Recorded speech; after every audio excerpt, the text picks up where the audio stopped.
당신은 혹시 누군가를 바라봤을 때 그 사람이 어떤 옷을 입었는지는 잘 기억나지 않지만 신었던 신발만은 또렷이 기억나는 적이 있나요? 혹은 아주 조용한 인사 한마디, 손수 놓은 오래된 가방, 혹은 누군가가 손톱을 말없이 정리하는 모습 같은 아주 사소한 장면이 마음 깊은 곳을 살짝 흔들어 온 적이 있었나요? 오늘의 이야기는 거창한 무언가를 말하려는 것이 아닙니다. 오히려 아주 작고 사소해 보이지만 한 사람의 인생 전체를 드러낼 수 있는 그런 작은 디테일들에 관한 이야기입니다. 삶에서 사소해 보이는 어떤 디테일들이 오히려 한 사람의 본 모습을 가장 또렷하게 비추는 거울이 되곤 한다. 그중 하나가 바로 손톱이다. 많은 사람들은 미처 생각하지 못하지만 바쁘게 움직이는 손의 끝, 손톱을 스쳐 지나가는 한 번의 시선만으로도 우리는 그 사람의 성격, 생활 습관, 삶에 대한 태도까지 읽어낼 수 있다. 내가 처음으로 다른 사람의 손톱에 주목하게 된 건 가을 어느 날 오후, 카페에서 낯선 여성과 마주 앉아 있었던 순간이었다. 우리는 둘 다 편집자 면접을 기다리며 따뜻한 차 한 잔을 시켰고 그녀가 무심코 찻잔을 돌리는 순간 나는 그녀의 손톱을 보게 되었다. 그 손톱은 깔끔하게 정리되어 있었고 네일아트나 젤, 화려한 장식은 전혀 없었으며 자연스러운 옅은 분홍빛을 띠고 있었다. 그런 색은 오직 세심하게 자기 관리를 하는 사람만이 유지할 수 있는 색이었다. 그녀의 손톱은 많은 것을 말해주었다. 유행을 따르진 않지만 언제나 단정함을 유지하는 사람이라는 것. 요란하게 눈에 띄지 않지만 조용한 가운데서도 스스로에 대한 존중을 잃지 않는 사람이라는 것. 아무리 바빠도 자신을 방치하지 않는 태도를 가진 사람이라는 것. 그 순간부터 나는 사람들의 손톱을 관찰하는 습관을 들이기 시작했다.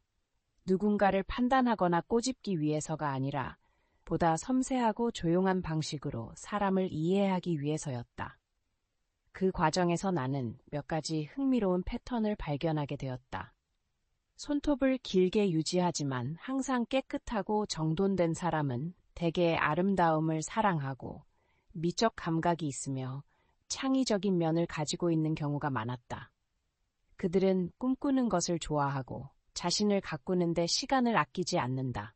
반면 손톱을 짧게 깎거나 물어뜯는 습관이 있는 사람들은 대체로 내향적이고 마음속에 늘 약간의 불안을 안고 살아간다. 무의식적으로 손톱을 깨무는 습관은 사실 말로 하지 못한 고민이나 스트레스의 무언의 표현이다. 어느 날 나는 작은 식당에 아르바이트생 청년을 본 적이 있다. 그의 손은 마르고 피부는 거칠었으며 손톱은 자주 물어뜯어져 울퉁불퉁했지만 눈빛은 맑았고 미소는 공손했다. 그는 마치 아무도 알지 못하는 상처를 안고도 묵묵히 하루하루를 견뎌내고 있는 누군가의 모습을 떠올리게 했다. 또 한 번은 복권을 파는 할머니를 만난 적이 있다. 그녀의 손은 마르고 손톱에는 흙이 묻어 있었지만 여전히 고르게 잘라져 있었다. 손이 아무리 가난하고 고생스러워도 깨끗해야지. 사람들 눈에는 손톱만 봐도 내가 어떤 사람인지 보일 테니께. 그 말씀을 나는 지금도 잊지 못한다. 겉모습이 때때로 가볍게 여겨지는 이 세상에서 손톱 같은 디테일은 오히려 자기 존중의 상징이 된다. 화려함이 아닌 정갈함, 남을 위한 것이 아니라 스스로를 위한 태도 말이다. 누군가 나에게 물은 적이 있다. 어떻게 10개의 손톱만 보고 사람을 판단할 수 있죠? 나는 미소 지었다. 나는 결코 판단하지 않는다고. 나는 단지 귀를 기울이는 것뿐이라고. 그리고 때때로 어떤 사람의 손톱은 그 사람이 쓴 자기소개서보다 훨씬 더 솔직하고 믿을 만한 속삭임이 된다. 요즘처럼 세상이 시끄러울수록 이런 작고 섬세한 것들이 더 귀하게 느껴진다. 예를 들어 누드톤으로 둥글게 다듬은 손톱을 가진 여성은 부드럽고 따뜻한 인상을 준다. 그녀는 내면적이고 안정된 삶을 추구하면서도 자신만의 부드러운 여성다움을 소중히 간직하고 있는 사람일 수 있다. 반면 사각형 손톱에 강렬한 색상의 네일을 한 사람은 보다 강한 성격을 가졌으며 자신을 드러내는데 주저함이 없고 주목받는 것을 두려워하지 않는 사람일 가능성이 크다. 각자의 손톱 모양, 색, 관리 방식은 마치 조용한 이야기처럼 귀 기울일 줄 아는 사람에게만 들리는 메시지를 담고 있다. 손톱은 단순히 미적인 요소를 넘어 한 사람의 건강이나 생활 습관까지 반영한다. 손톱이 잘 갈라지거나 약하고 색이 변한 사람은 영양 부족이나 만성 스트레스를 겪고 있을 수 있다.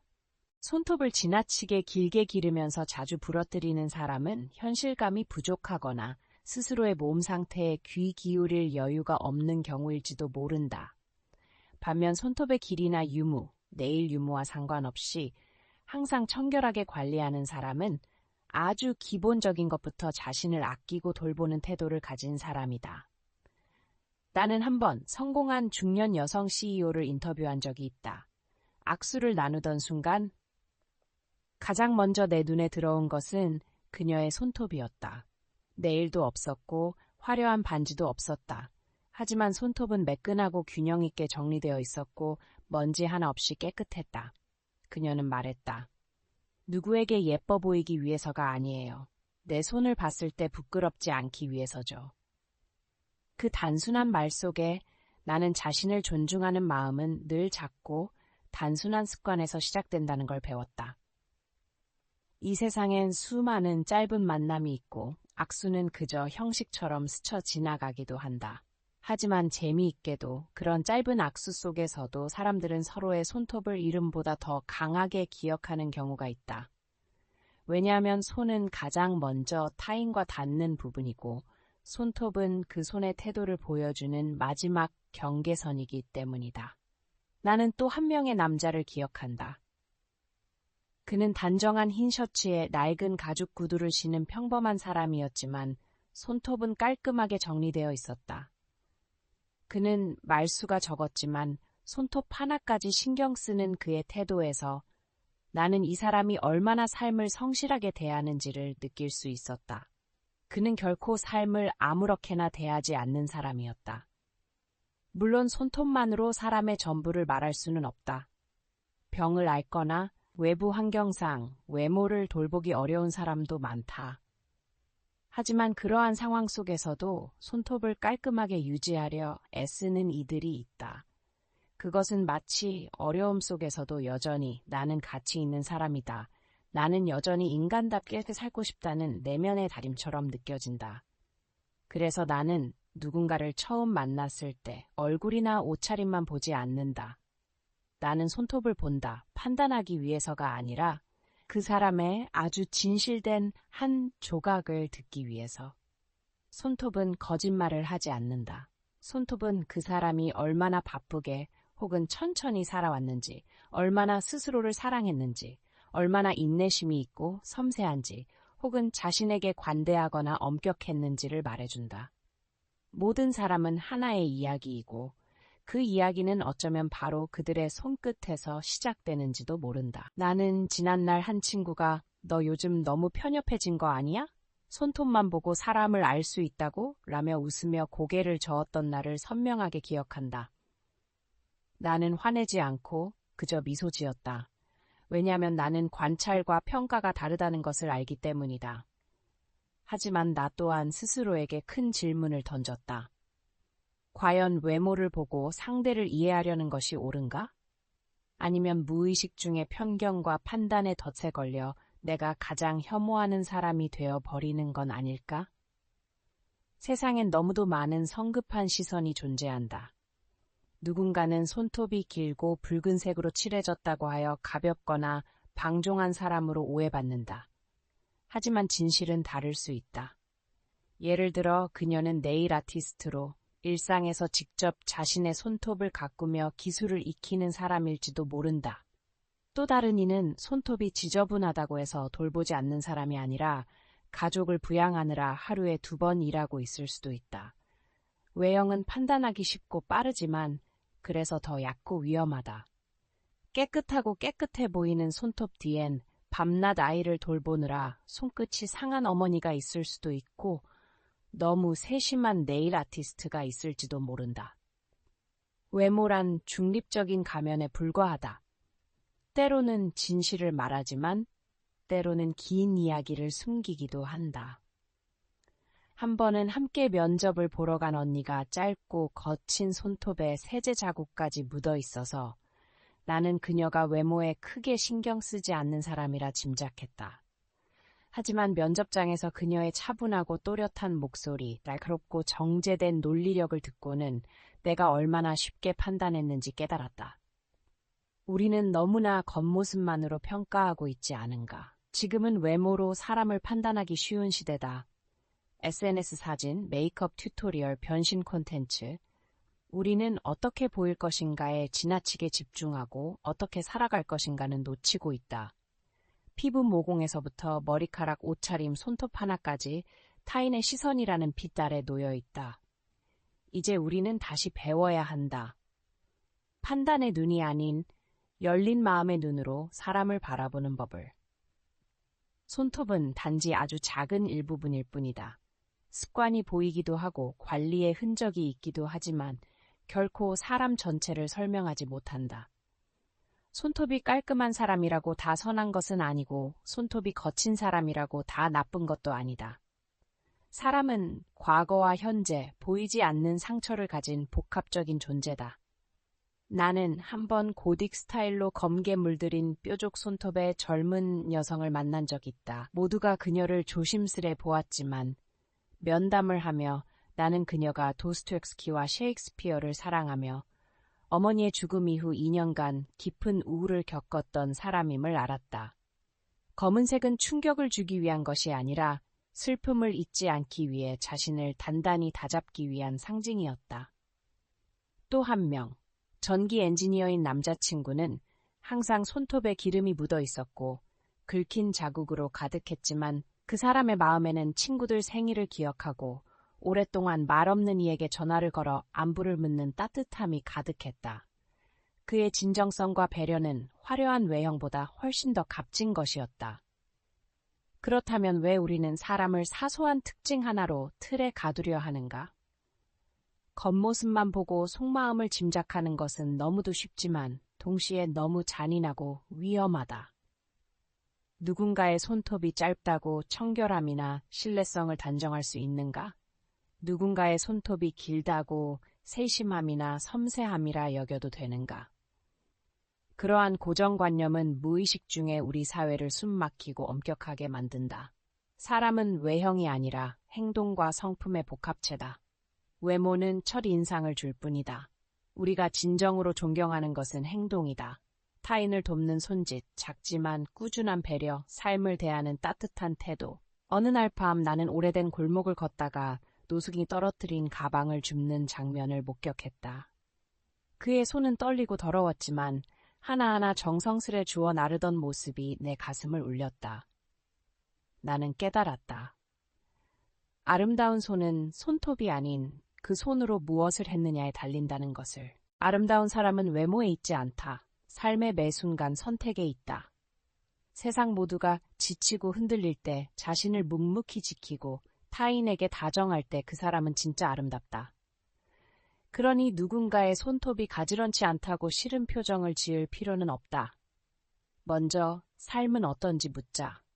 어쩌면 그는 최근 큰 고난을 겪었거나 혹은 너무 사랑해 상대를 돌보느라 자신을 돌볼 시간조차 없었을지도 모른다. 그리고 누군가의 손톱이 깔끔하다 하여 부러워하거나 시기할 필요도 없다. 어쩌면 그 역시 외로움을 감추기 위해 또는 부족함을 보이지 않기 위해 애쓰고 있을 수 있다. 사람은 이해받기 위해 존재한다. 심판받기 위해가 아니다. 그리고 우리 모두는 완전하지 않아도 있는 그대로 살아갈 권리가 있다. 손톱이 들쭉날쭉하든 서툴든 완벽하지 않아도 말이다. 차분한 눈빛으로 서로를 바라보는 것. 아무런 끈기 없이, 판단 없이 그저 있어주는 것. 그것이 바로 사랑의 시작이며 바삐 돌아가는 세상 속에서 우리가 더욱 깊게 살아가는 방법이다. 아름다운 사람은 외모에 있지 않다. 삶의 매 순간 선택에 있다. 세상 모두가 지치고 흔들릴 때 자신을 묵묵히 지키고 타인에게 다정할 때 그 사람은 진짜 아름답다. 그러니 누군가의 손톱이 가지런치 않다고 싫은 표정을 지을 필요는 없다. 먼저 삶은 어떤지 묻자. 어쩌면 그는 최근 큰 고난을 겪었거나 혹은 너무 사랑의 상대를 돌보느라 자신을 돌볼 시간조차 없었을지도 모른다. 그리고 누군가의 손톱이 깔끔하다 하여 부러워하거나 시기할 필요도 없다. 어쩌면 그 역시 외로움을 감추기 위해 또는 부족함을 보이지 않기 위해 애쓰고 있을 수 있다. 사람은 이해받기 위해 존재한다. 심판받기 위해가 아니다. 그리고 우리 모두는 완전하지 않아도 있는 그대로 살아갈 권리가 있다. 손톱이 들쭉날쭉하든 서툴든 완벽하지 않아도 말이다. 차분한 눈빛으로 서로를 바라보는 것. 아무런 끈기 없이, 판단 없이 그저 있어주는 것. 그것이 바로 사랑의 시작이며 바삐 돌아가는 세상 속에서 우리가 더욱 깊게 살아가는 방법이다. 반대로 자신을 방치한 채 살아가면 그 피로와 무기력은 겉모습에도 드러난다. 늘 지쳐있고 옷차림은 정리가 안 되어 있고 머리는 헝클어져 있으며 손톱은 부러지거나 오래된 먼지를 안고 있다. 누구도 그런 사람을 쉽게 비난하지는 않는다. 어쩌면 그는 매우 힘든 시간을 겪고 있을지도 모른다. 하지만 그렇게 스스로를 방치하다 보면 점점 자신에 대한 존중과 가치도 희미해져 간다. 그러므로 자신을 돌보는 행위는 일종의 자기 치유이자 자기의 실천이다. 꼭 값비싼 화장품이나 고급 의류가 필요한 것도 아니다. 단지 일주일에 한 번 손톱을 정리하고 주기적으로 머리를 감고 하루 2번 이를 닦고 외출 전에는 깨끗한 옷을 입는 것만으로도 충분한 시작이다. 한 노년의 여성이 이런 말을 했던 적이 있다. 아직 내가 스스로 손톱을 깎을 수 있다는 건 내가 내 삶을 주도하고 있다는 뜻이야. 그 단순한 말 속엔 강인한 정신이 담겨 있었다. 작은 습관 하나를 유지하는 일, 그것은 자기 통제의 증거이자 아직 자신을 놓지 않았다는 메시지다. 외모를 가꾸는 일은 단순히 예쁘게 보이기 위한 행위가 아니다. 그것은 나는 여전히 존재하고 있다. 나는 여전히 소중하다. 나는 스스로에게 먼저 잘 대해줄 가치가 있다는 선언과도 같다. 조직적인 삶을 사는 사람들은 대개 작은 습관에서부터 출발한다. 손톱은 그중 하나일 뿐이다. 바쁘고 지친 와중에도 손톱을 닦고 부드럽게 다듬고 큐티클 오일을 바르는 사람들을 보며 나는 생각했다. 그들은 그 작고 반복적인 행위를 통해 삶의 소란스러움과 무질서를 견뎌내고 있는 것이다. 나는 한 싱글맘을 안다. 3가지 일을 하면서 2아이를 키우는 그녀는 항상 손톱을 정갈하게 유지했다. 매니큐어도 없고 화려함도 없었다. 그저 깔끔하고 짧게 잘려 있을 뿐이다. 왜 손톱까지 신경 쓰세요? 라고 물었더니 그녀는 말했다. 내 아이들이 엄마가 포기했다는 느낌을 갖지 않았으면 해서요. 그 말을 들은 순간 나는 이해했다. 그녀에게 있어 손톱을 정돈하는 일은 외모를 가꾸기 위한 것이 아니라 자신과 아이들에 대한 묵묵한 다짐이었다는 것을. 많은 사람들이 말한다. 가정을 꾸리고 나이가 들면 외모에 신경 쓸 필요가 없다고. 하지만 오히려 그 시기가 더 중요하다. 단정함은 연애 시기나 젊은 시절에만 필요한 것이 아니다. 그것은 나 자신에 대한 믿음과 존엄의 표현이며 시간이 흘러도 여전히 나 자신을 잊지 않았다는 증거다. 손톱은 작지만 시간이 가장 뚜렷하게 남는 장소다. 방치하면 금방 길어지고 부서지며 거칠어진다. 하지만 조금만 관심을 주면 그것은 내가 나 자신을 돌보고 있다는 확실한 증표가 된다. 나는 여전히 나를 지키고 있고 여전히 의식 있게 살아가고 있다는 말이다. 오늘 당신이 지쳐 있다면 가장 작은 것부터 다시 시작해보자. 깨끗한 수건 하나, 향기 나는 옷 한 벌, 잘 정돈된 손톱.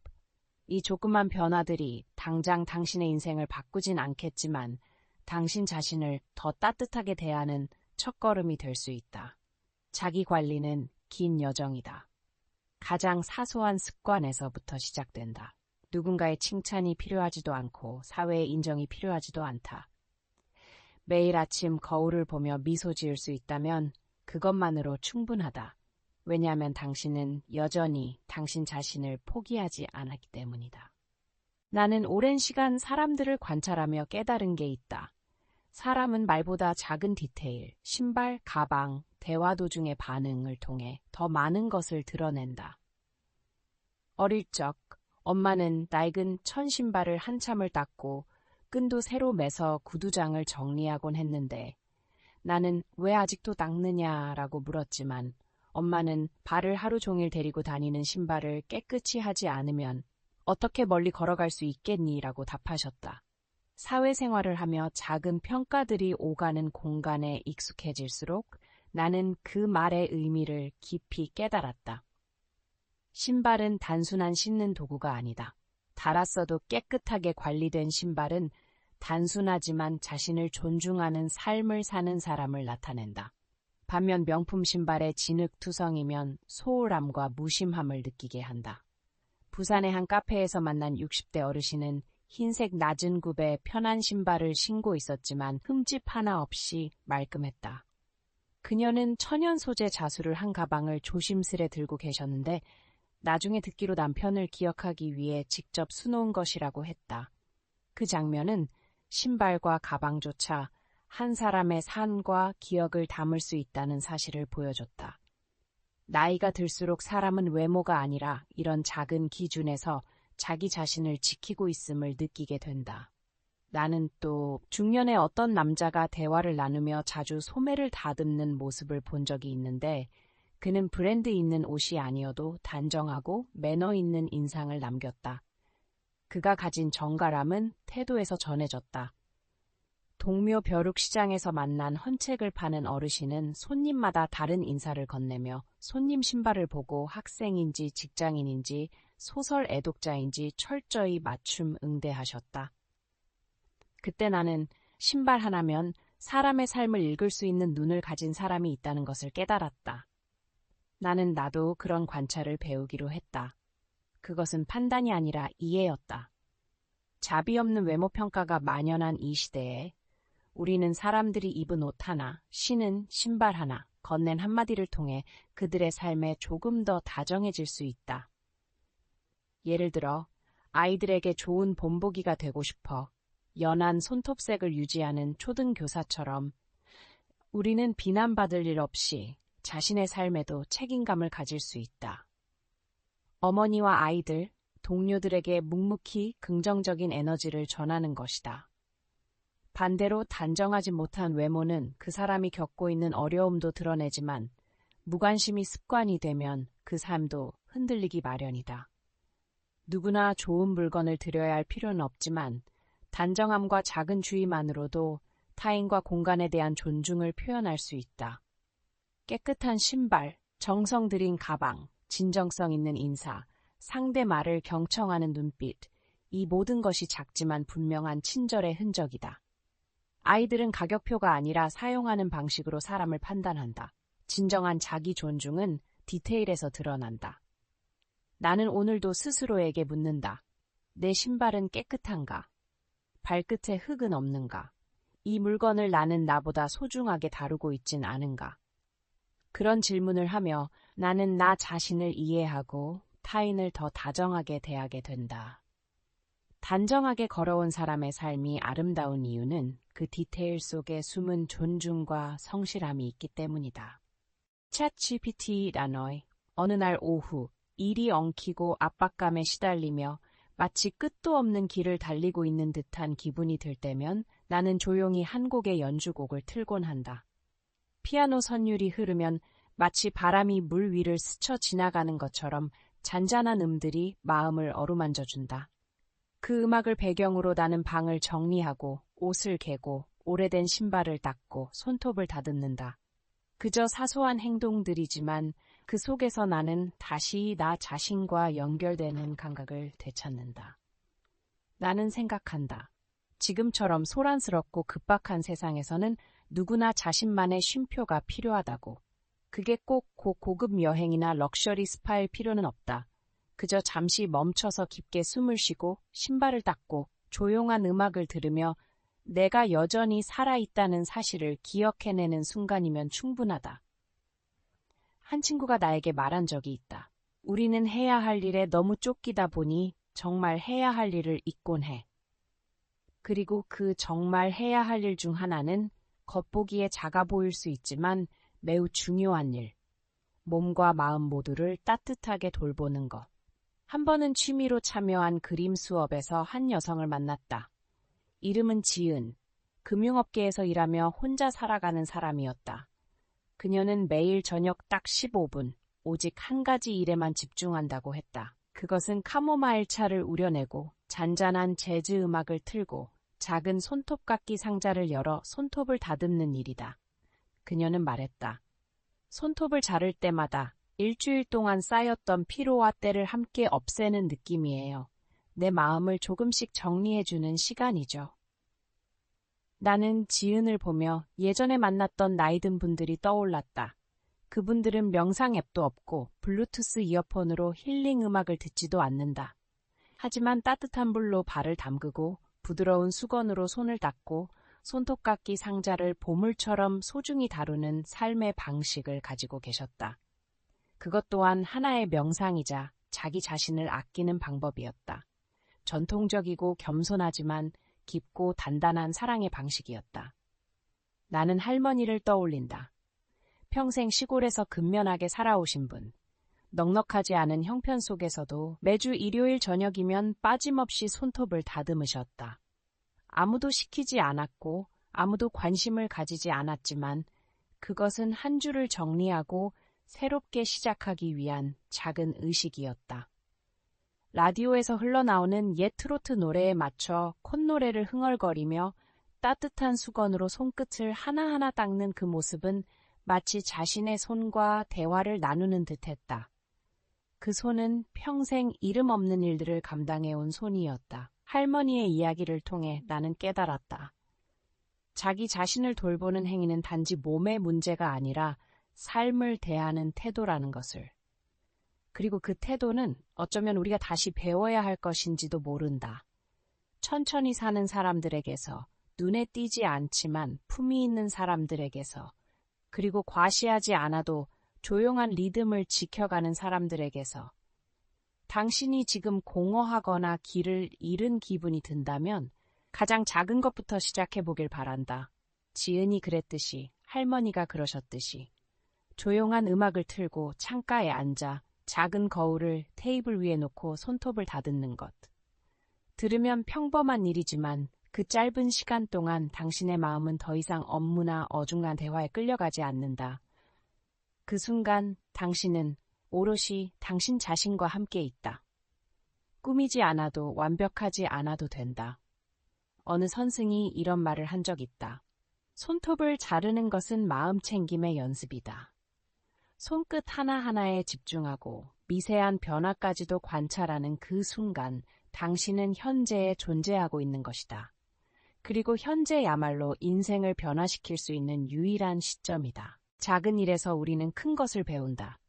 손톱을 깔끔하게 다듬는 일에서 인내심을 배우고 신발을 깨끗이 관리하는 일에서 내가 걸어온 길에 대한 존중을 배우며 정성껏 간직한 가방에서 과거에 대한 기억과 애정을 배우는 것이다. 한 번은 짧지만 인상 깊은 이야기를 읽은 적이 있다. 한 남자가 매주 낡은 신발을 꺼내 닦고 있었다. 그 모습을 본 딸이 물었다. 아빠, 이 신발은 오래돼서 닦아도 소용없잖아요. 그러자 아버지는 미소를 지으며 대답했다. 내일 걸어갈 때 더러운 발 때문에 고개를 숙이고 싶지 않아서란다. 나는 그 말이 정말 멋있다고 생각했다. 과장도 훈계도 아닌 단 한 문장으로 사람을 납득시키는 기품이었다. 그것은 모든 사람이 자신의 존재를 책임지는 태도를 말하는 것이었다. 그리고 누군가 내게 묻는다면 평온하고 의미 있는 삶을 사는 비결이 무엇이냐고 나는 보험을 들어야 한다거나 소프트 스킬을 배워야 한다거나 누군가에게서 행복을 찾아야 한다고 말하지 않을 것이다. 대신 이렇게 말할 것이다. 당신의 몸에서 시작하세요. 손, 발, 그리고 손톱 같은 아주 사소한 부분에서부터. 그 섬세한 돌봄 속에서 당신은 마음을 다루는 법, 관계를 가꾸는 법, 삶을 책임지는 법을 배우게 될 거예요. 인생은 언제나 예기치 못한 일들로 흔들릴 수 있다. 하지만 매일 자신에게 다정하게 살아가는 선택은 언제든 가능하다. 손과 발을 정돈하고 주변을 깨끗하게 유지하며 마음을 가라앉히는 삶. 그렇게 꾸준히, 조용히, 사랑으로 나 자신을 다시 빚어가는 것이다. 겉모습뿐 아니라 내면까지도.